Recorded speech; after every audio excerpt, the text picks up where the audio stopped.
In this video, I'm going to show how you can implement Git with your z/OS Connect projects to incorporate parallel development and easier deployments to different environments. So I'll start by going through an overview of Git and then go through a demo situation where I'll show how to use Git with your z/OS Connect projects. So what is Git? Git is a version control system that records the complete history of source code changes with details about who, when, and what changes were made. So if something gets screwed up, you can see what changes were made and easily roll back any code changes to an earlier mistake-free state.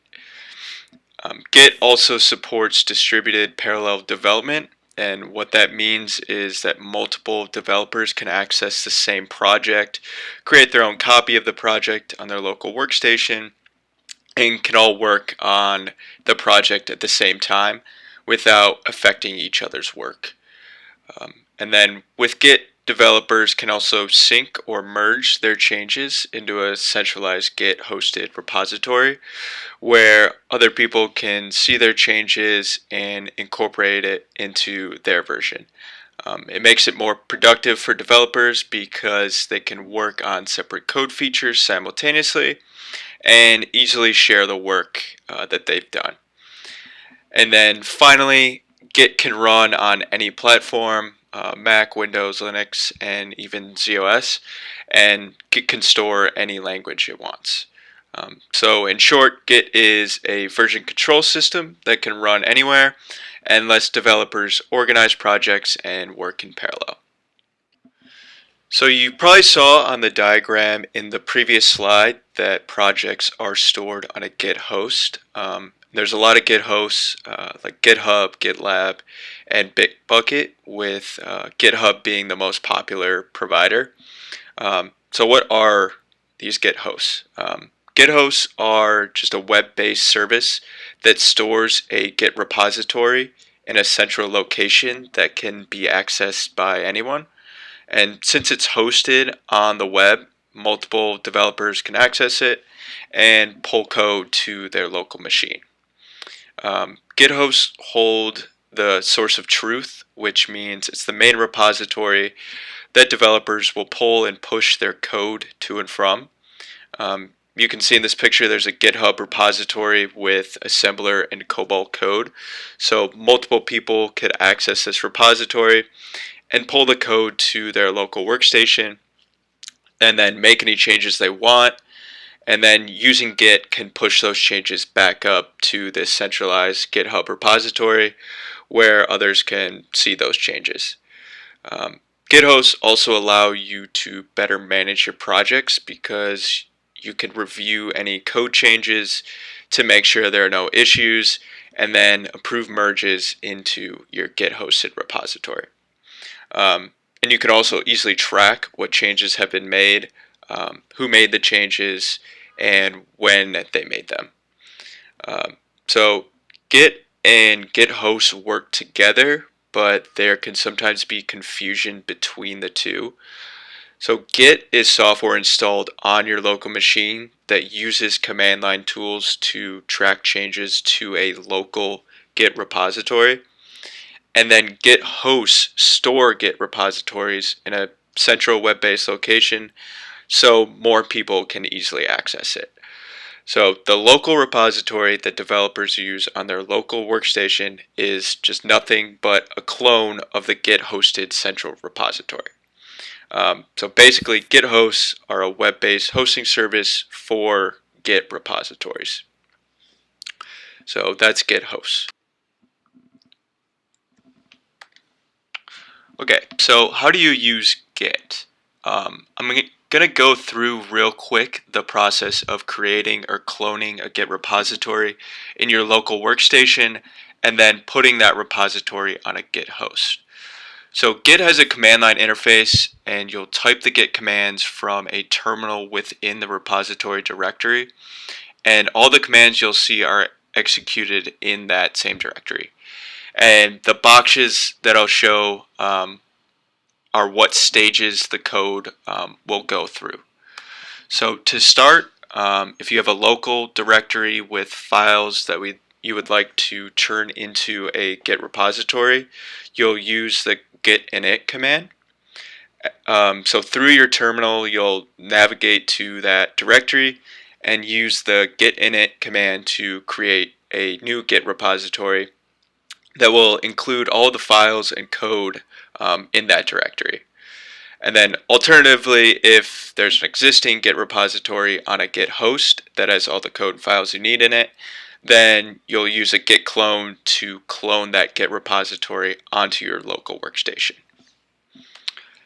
So once we've created or cloned your Git repository and made any changes, you'll use git add to tell Git which files to track. And generally you want to track all the files, so that's why you'd use the all tag. And then after that, you'll use the git commit command to save the current status of the changes, and then you'll use the m tag to write a descriptive message of your changes. And this helps if someone else wants to quickly see what changes you've made. And then you'll do a git push to send all the changed files up to a Git host repository where the changes can be merged into the repository. And then finally, to make sure your local repository is up to date, you should frequently do a git pull before you make any code changes to incorporate the remote repository with your local repository. So once your Git repository is created, your workflow will go in kind of this circle where you will pull code from the Git host repository, make changes, add and commit those changes, and push them back up to the Git host repository.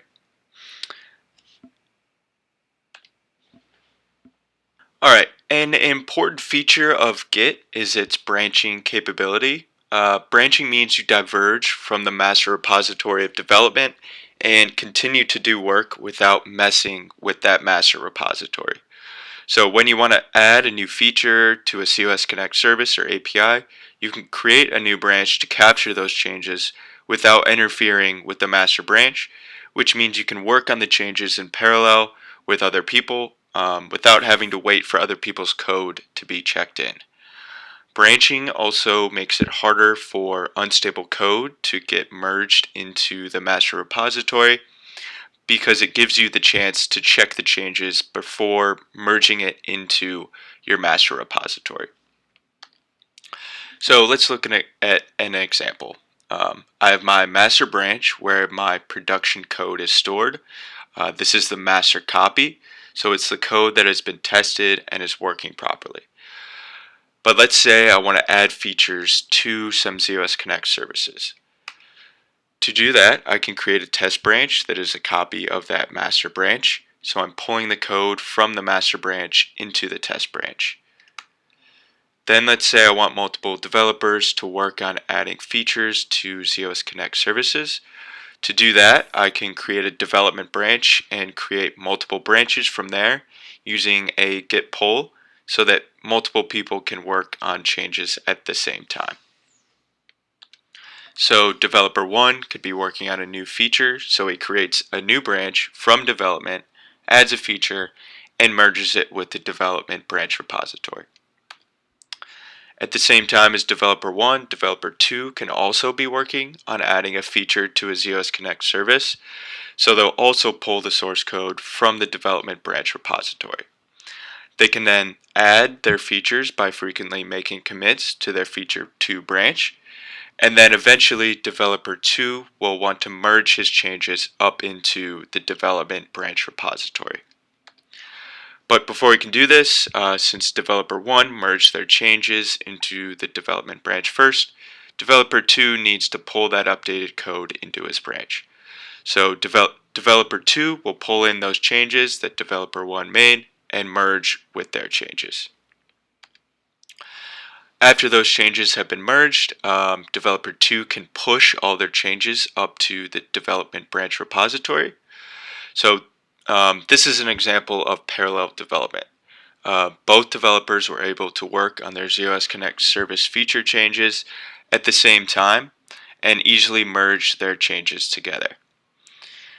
So now that the development branch has all the changes the developers made merged into their branch's repo, they can now test the development branch's code to make sure everything is working correctly. And once everything is working okay, they can request to merge those changes into the test branch. Using a Git host, the master repository's owner can look over the z/OS Connect service changes and approve or deny merging those changes into the test branch. If it's approved, those changes will be added to the test Git repository, and then those z/OS Connect service feature changes can be tested there. They'll then go through a similar process with the test and master branch. So now that the test branch has all the changes, they can now test the branch's code or z/OS Connect service feature to make sure everything is working correctly. And once everything is working okay, they can request to merge those changes into the master branch. So again, using a Git host, the master repository's owner can look over the z/OS Connect service changes that have been made and approve or deny merging those changes into the master branch.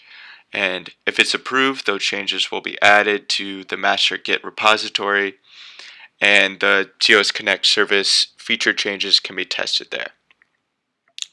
So that's how branching and parallel development works. You create copies of the master repository, make your z/OS Connect feature changes in parallel with other developers, and test them through different branches, and then eventually merge those feature changes back up into the master repository. Okay, so now let's relate Git back to z/OS Connect projects. So this diagram shows how z/OS Connect projects are managed without the use of Git. Each API developer has their own copy of the project in their local z/OS Explorer. So they can develop their APIs on their local machine, but there's no way to coordinate with other developers to share any updates or changes they've made. They would need to find a way to send changes to other developers manually. They also have no way of tracking new versions or rolling back any changes. And lastly, it's difficult to know what version is running on each of their development, test, and production servers. So basically, there's no coordination or collaboration, version control, or tracking of what they have deployed to each server environment. But by using Git, you can solve these problems. So when a service project or API project is created or modified in the API toolkit, the project files in the Eclipse workspace can be checked into a Git host. Then with Git, multiple API developers can work in parallel and easily share their changes with each other. So developers can pull in changes from other developers, work on their own updates, then push it back up to their Git hosted repository for other developers to pull into their own repos. They can also easily track what changes have been made and by who, and then roll back any changes that they might need to make. And by using Git branches, you can develop and store projects for different environments. So I can have a development branch where developers can pull in the project, make any changes they want, deploy those changes to a developer server, test those changes, and if everything is working okay, they can push those changes back to their development branch. And then from there, the changes in the development branch can be merged with the test, then production branch, and go through the same process.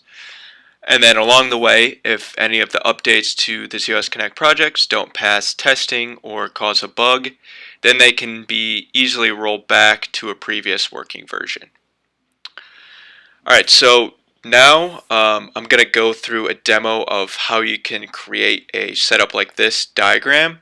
So I'm going to go through creating a Git repository of z/OS Connect projects, hosting that repository on a Git host, creating branches in z/OS Explorer, making updates to a z/OS Connect service, and then deploying testing and merging that change to different server environments.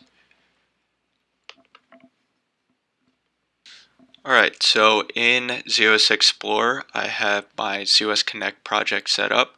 I have my catalog API, and then 3 services that API uses: Inquire Catalog Service, Inquire Single Service, and Place Order Service. So what I'm going to do next is create a Git hosted repository in GitHub. So I named it Catalog Project, and I'll just do create repository. So this creates a new repository on GitHub.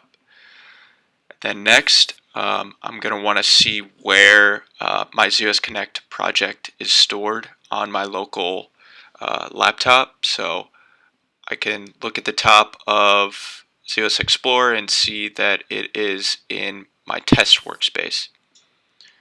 So I'll go look in there, look in my test workspace, and see my catalog API and the 3 services. So now I'm going to want to copy this z/OS Connect project files or folders into a new directory. So I'll copy those over into, I named it Catalog Project. So put them in here, and just to organize them better, I put my APIs into an APIs folder and services into this services folder. And next, I want to initialize this directory as a Git repository on my local machine. So I'll go to that directory, see catalog project, and I'll do a git init, which will initialize an empty Git repository in this directory. So it's empty right now because I haven't added any of the files yet. So I'll need to do a git add. I'll add everything. Oops. And then I'll need to commit all those files that I just added. So I'll just say first commit. You can see that it committed all of these files into my Git repository. And the next thing I'll need to do is add the remote origin, which is that GitHub hosted repository, so that it knows how to communicate with that GitHub repository. So I'll do a git remote add origin and put in the URL of my GitHub repository. And then finally, I'll need to push all these changes up to my GitHub repository. I'll do a git push origin. And that will push everything up to my GitHub repo. So if I go back to GitHub, do a refresh, I could see my services uploaded and my API uploaded. Alright, now I'll add my remote branches for my different environments. So I'll add a test branch for my test environment, and then I'll add a development branch for my development environment. And both branches will pull from the master branch. And remember, when I add a new feature, I'll use a new branch to capture those changes without interfering with the master branch, which means I can work on the changes in parallel with other people. So next, I'll go back to z/OS Explorer, and I need to switch workspaces. So I was in test workspace before, now I'm in demo workspace.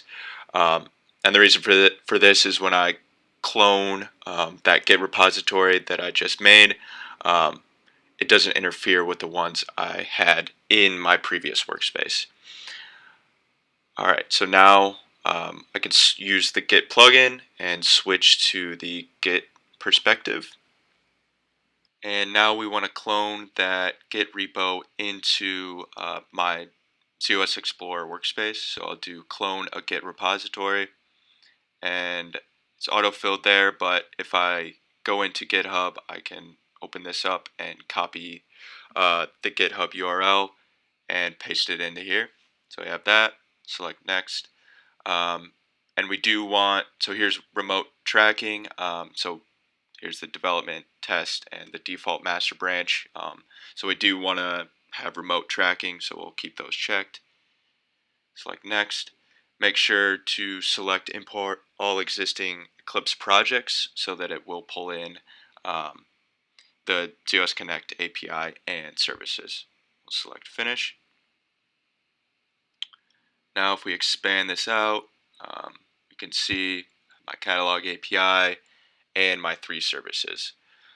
And then in branches, I can expand local and remote tracking.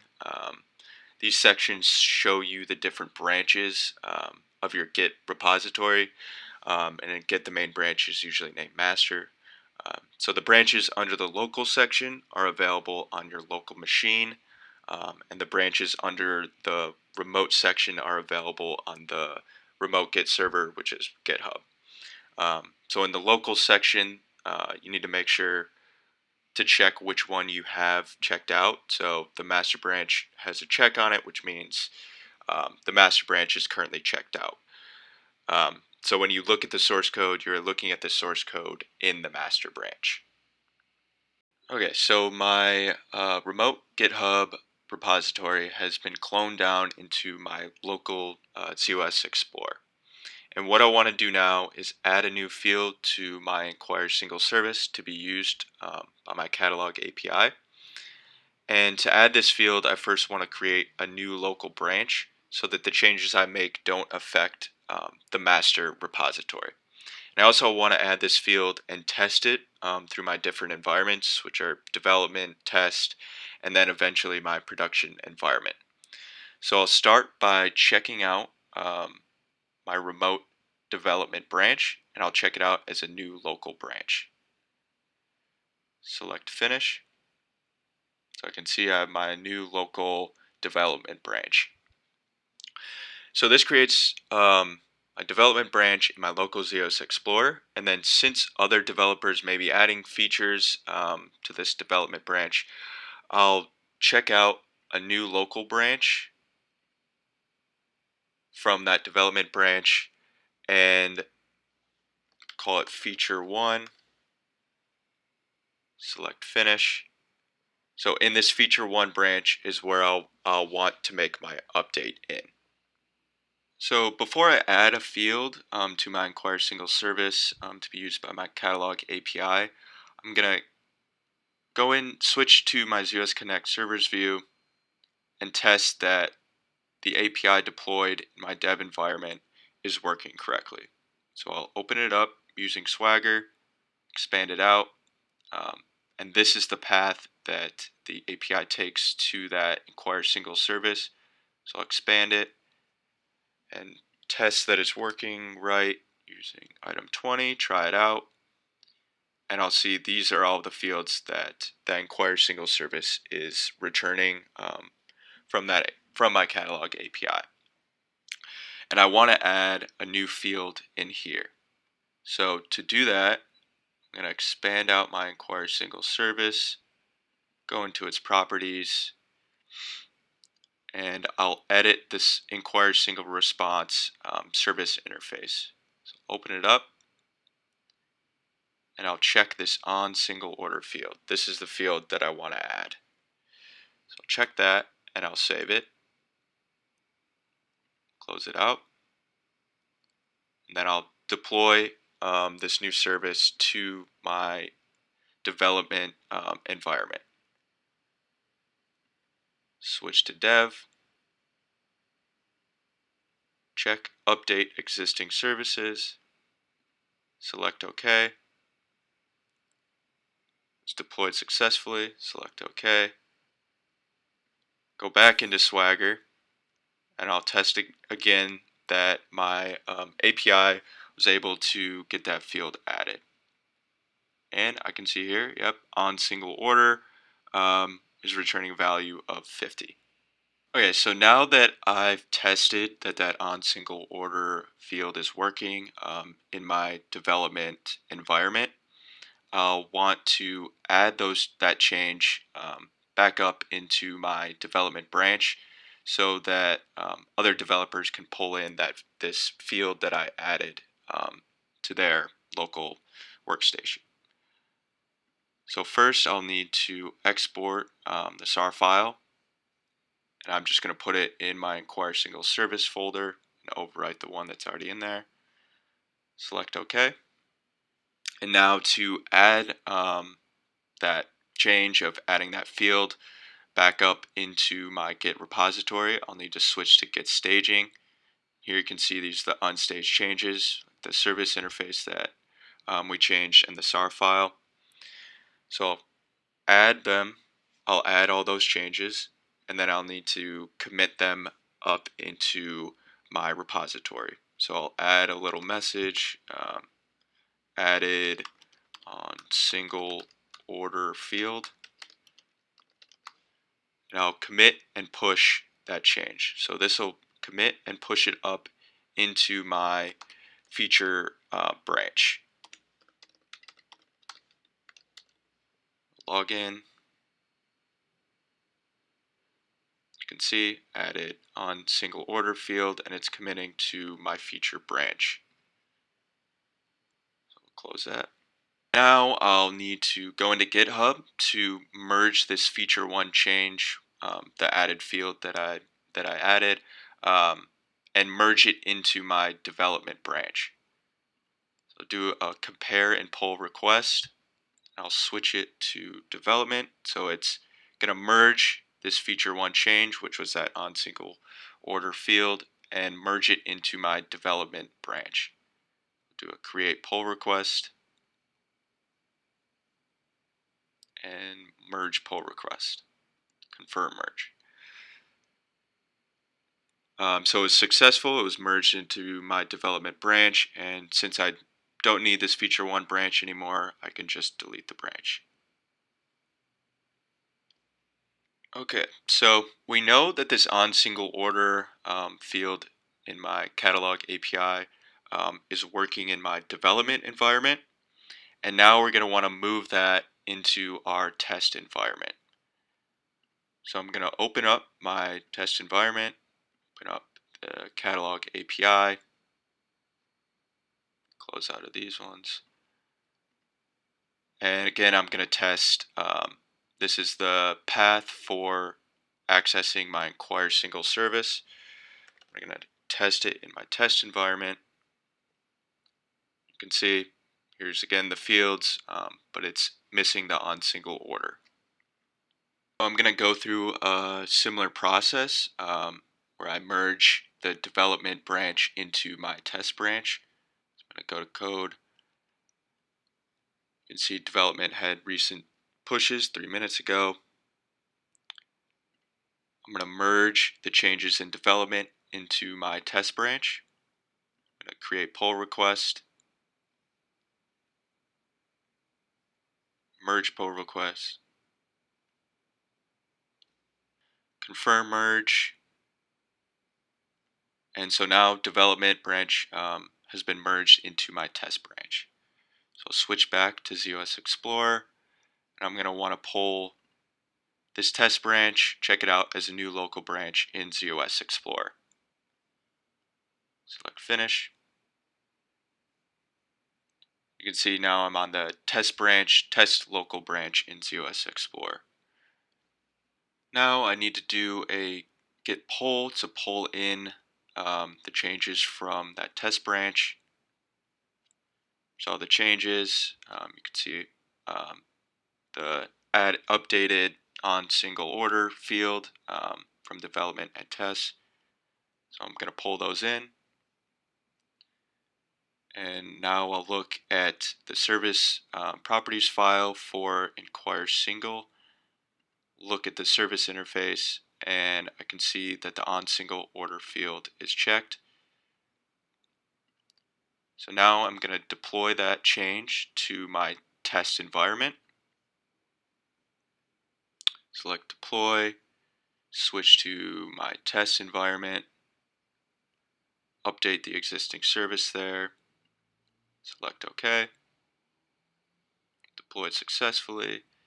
And now I want to test that that field is working in my test environment. So again, I'll switch to my catalog API in Swagger, select try it out, scroll down, and yep, you can see that on single order is returning a value in my test environment. So that's successful. All right, so we know that that on single order field is working for my catalog API in my dev environment and my test environment.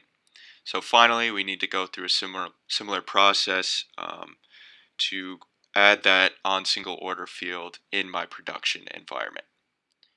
So I'm going to open up my production environments catalog API, close these out, expand it. Again, test the inquire single service. See that that field isn't there.